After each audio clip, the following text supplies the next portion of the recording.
Edgar Allan Poe, in his short-lived career, left with a lot of influence on various art forms. A significant contributor in the rise of science fiction, the central figure of Romanticism in American literature, and basically invented the detective fiction genre. Renowned for his mystery and macabre tales that are framed as what we know now as Gothic horror. His stories and personalities parallel a lot of events from his own life and identity. From the death of a beautiful female character, stemming from the repeated loss of women throughout his life, to the mad or melancholic state of the protagonist or the ones playing a major part in the storyline. Death, reanimation of the dead, and mourning are some of the major thematic motifs in his short stories and poems. He also had a strict and clear-cut method to his writing style, not overly obvious or sailing on its superficial outer layer, but neither overrun with metaphors and allegories to keep it concealed under deep layers. According to him, it should be an undercurrent just beneath the surface, always present right in front of the senses of the person consuming it, but to them, it remains invisible until they are made aware of the minor detail that plays a huge role behind its causation. A technique he frequently utilized to deceive the unsuspecting general public. His keen analytical abilities assisted him in this department, accompanied by his carefully calculated ideas or sentiments, and rigorously focusing on achieving a singular effect which must be kept brief, a system he religiously practiced. However, much like the titles that focused on the creation of various other prominent writers, the proficiency of his literary works didn't translate to a similar degree in the cinematic medium. Those adaptations into horror films wouldn't feature amongst the greats of the genre. The collection isn't robust to a satisfactory extent, mainly because they aren't closely connected to the source material. But some of them concentrate on the psyche of a broken or troubled person, and in that regards alone deserve to be discussed in here.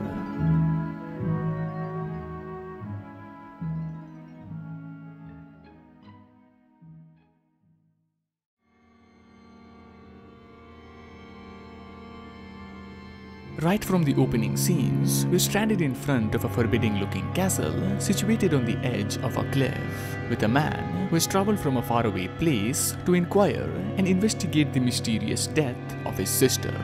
The natives avoid going near to it, and the land to its close proximity seems to be affected by it too. The film doesn't waste time to lay out its atmospheric foundation that exudes the classic horror elements of a haunted place of residency.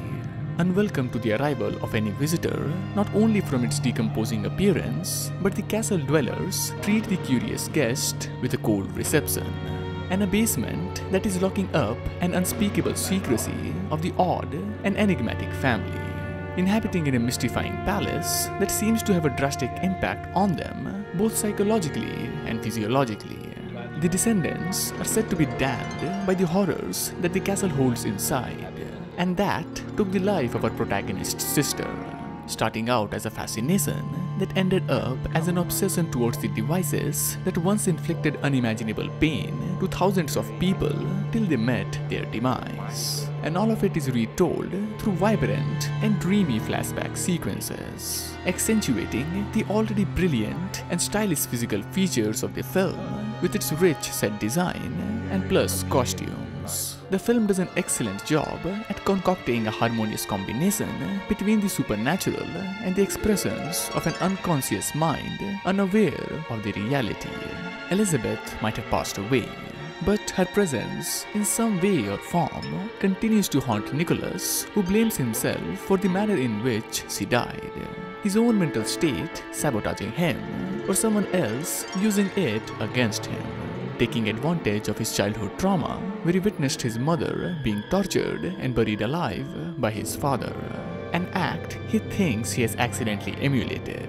And the guilt that comes with this thought corrodes him from the inside and gives birth to the persona that is relentlessly trying to prove that his wife's soul is haunting the castle.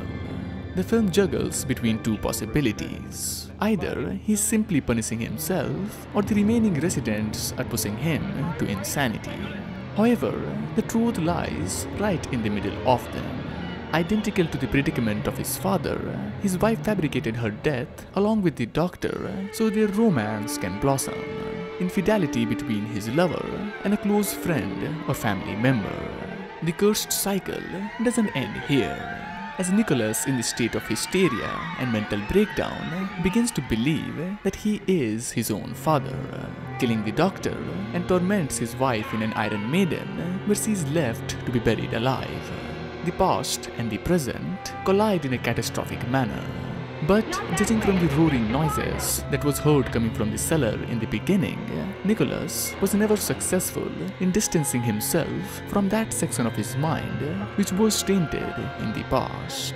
While the film does conclude in a chilling fashion, and the visuals leading to that moment are executed perfectly, the animated acting and over-dramatized dialogues where everything is explained to a tedious extent blemishes the final product.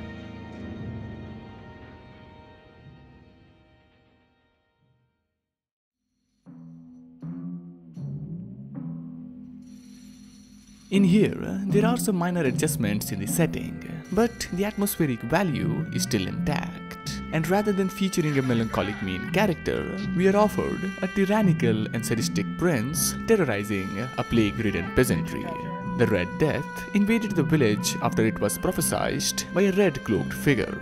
However, that doesn't concern the lustful prince, as he finds it entertaining for him and his jaded courtiers who are already plagued by the deadly sins. The film delves into the weird and depraved customs of the upper-class citizens, degrading human beings to a mere toy to be played around with or make fun of them for their own amusement, either complying or encouraging that behavior, displaying how easily the mind of a person can be altered and distorted to transform the inhumane and immoral into a standard tradition.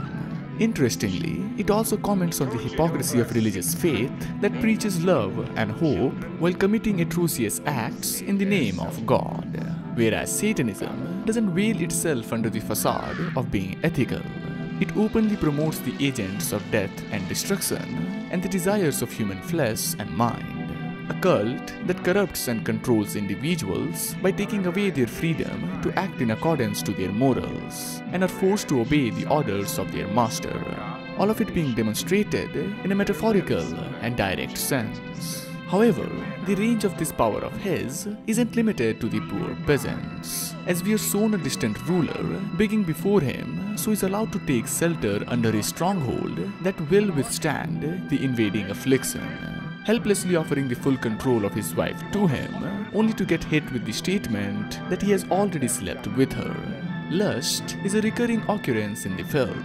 The invocation requires a woman who must be pure with their intentions. And then there are the unsettling comments about the innocence in a woman's eyes and face. All of the demands made by Satan to his disciples revolve around lustful deeds. In a way, those thoughts have consumed them and dictates their actions and motives. This constant commentary on the rich and powerful and their indulgence in the sins of human beings is by far the strongest suit of the film, partnered with the ever-elaborate production components with its lush technical cinematography, amplifying the visual motifs that it uses to convey its underlying messages. The tone of the rooms reflect the internal beliefs and state of being about any given person. The most prominent one is the Red Death being brought by a character covered in the same color, the hue that is associated with the devil and feared by the prince. Even though the director follows his usual formula, it continues to remain potent, exhibiting scenes with exceptional juxtaposition by showcasing the contrast between people pleading for their life and his followers flocking over scattered gems, and the discomforting series of sequences with them cackling out of delight at the pain of others, or the trance-like state where Prospero's wife is attacked by demonic figures while she lies on the slab, which radiates an aura of terror. Even though a couple of these recurrent facets achieve its intended effect, the film does suffer from the fallacies of repetition, such as the door that mustn't be opened, over-explanatory dialogue, and multiple conveniences to advance the plot.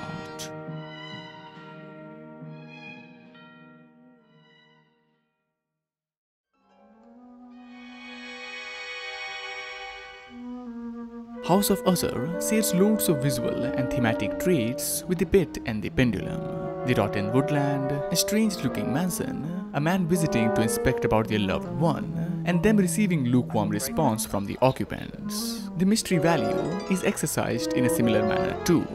The building's script withholding ghastly past of the family and being the main hindrance towards the person in question to remain like a prisoner inside those quivering and cracked walls, confined to her bed and restricted to be visited by anyone else other than her older brother, who suffers from morbid acuteness of the senses, the notable one out of them being unwanted and exaggerated sounds cutting into his brain like knives. In a way, they are like fragile glass which can easily shatter under any minor pressure, and failing to keep it all in control can lead to murderous madness, which is directly affected by the family's blood that has been tainted from the crimes committed by their ancestors in that exact house. In a way, the house in itself has become a vessel of evil, and this is the primary reason why he doesn't want his sister to get married and expand the lineage, trying everything by his means to stop the potential suffering it can cause to other people. However, everything can't be taken at face value. His sister doesn't physically look ill, and his persistence to make her lover leave raises lots of questions. With that being said, them residing in that desolate and decaying mansion isn't simply shown for the addition of gothic mood, but it solidifies Roderick's reasonings. Them living in that inhabitable house with terrible trembles, as if all of it might crumble at any point, does lead to the feeling that the siblings' inability to leave might be based on some credible truth. Or all of that can just be what her brother thinks will happen if she opposes his instructions and uses this to dictate her life, which he proclaims is done out of love and not hatred, giving us a brief but vital insight on the power dynamic between them. Likewise to the mentioning of Roderick's reliance on drugs to sleep and the family having a history of mental illnesses. All of it leading to the fact that he might have conditioned her into believing that her future is completely doomed. However, she is also engrossed with the notion of death and its sudden inevitability, shows signs of loss of appetite, and imagines that her deceased forebearers are waiting for her with the coffin that reads her name.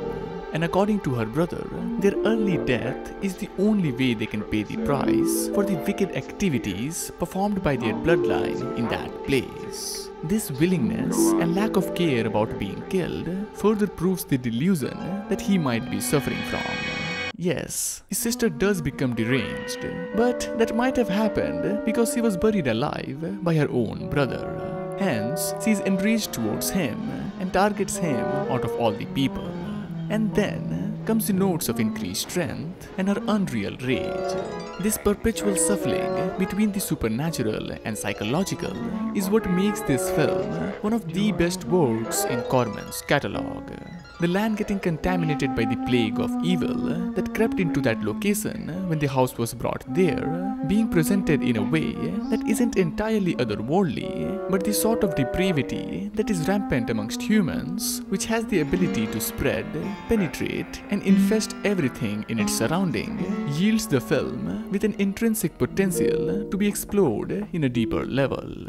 At the heart of this horrible house that means harm and attacks its inhabitants lies something more horrifying and grounded to reality regarding the ailments of the mind.